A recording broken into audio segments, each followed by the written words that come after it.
sudah bersama Pak siapa Pak? Pak Hikmatullah, bisa dipanggil apa Pak? Pak Hikmat ya. Pak Hikmat ini salah satu narasumber dari kami dari PT Multi Usaha Aditama. Boleh tahu Pak kalau Bapak ini sebagai apa gitu di perusahaan ini Pak? Direktur ya Pak ya. Jadi sejak kapan perusahaan ini berdiri gitu Pak? Kita berdiri perusahaan itu kita awalnya merintis itu dari tahun 2017, tapi untuk detail kita dapat SPK, dapat kerjaan yang kontinu sifatnya itu di 2018. 2018 Pak ya? 2018. Oke, kalau boleh tahu Pak, PT Multi Usaha Aditama ini bergeraknya di bidang apa gitu Pak? Kalau untuk PT Multi Usaha Aditama yang biasa disingkat sama teman-teman karyawan di sana MUH, itu kita di jasa dan konstruksi. Nah, iya, dan kita udah bermitra dengan 12 perusahaan. Tapi yang kontinu itu di PT Samudra Marine Indonesia yang berlokasi di Bojonegara, pas depan Gunung Santri, galangan kapal. Konon katanya PT Samudra Indonesia ini docking terbesar se Asia Tenggara.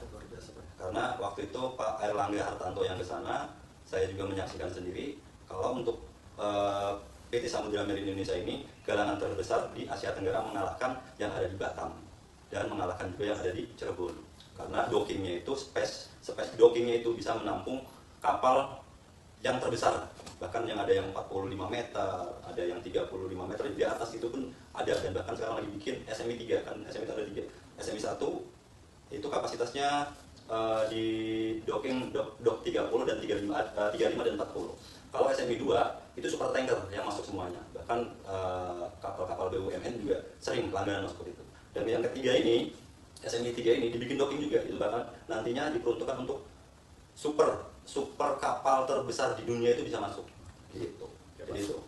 Oke, teman-teman dan para sahabat, itu ya sedikit perkenalan dari Bapak Rahmat tadi ya, Pak Rahmat atau Pak Hikmat ya.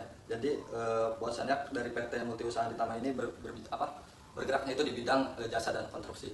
Oke, kita ambil tema sekarang ini yaitu perancangan operasi terkait desain barang dan jasa. Oke, dari operasi sendiri, manajemen operasi sendiri adalah suatu proses perencanaan, perorganisasian, pengawasan dan pengendalian. Perencanaan operasi adalah proses merancang sistem operasional untuk menciptakan barang dan jasa. Nah, berbicara perencanaan atau perancangan, bagaimana sih perancangan desain barang dan jasa di perusahaan ini, Pak? Kalau jasa, kita konsen di jasa dulu. Karena ini sifatnya kita bermitra, berarti kita itu ditunjuk sama salah satu PT.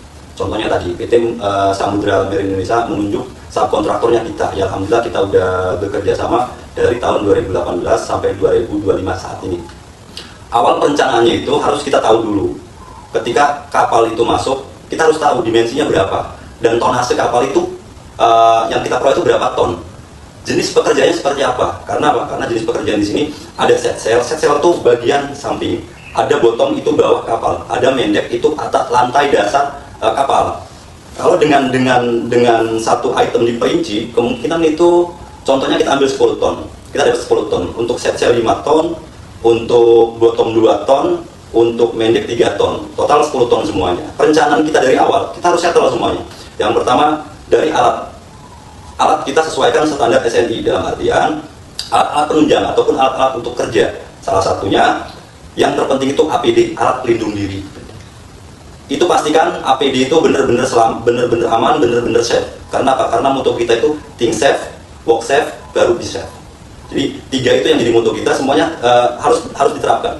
Setelah alat sudah kondusif dan sesuai dengan standar nasional, dalam artian safety-nya udah terjamin, baru di situ kita mengalokasikan manpower. Manpower itu siapa? Orang. Dengan kerjaan 10 ton contohnya, itu butuh manpower berapa? Kita misalkan ada karyawan 150 orang, jangan 150 orang yang kita masukin semuanya. Akan tetapi kita juga harus melihat volume pekerjaannya seperti apa. Kalau 10 ton ini, kira-kira kalau saya masukkan 10 orang, bisa nggak? Kalau misalkan nggak bisa, kita tambah lagi 5 orang. Nah, berarti 15 orang contohnya. 15 orang ini untuk pengerjaan doang. Dalam artian di situ ada skill, ada non skill.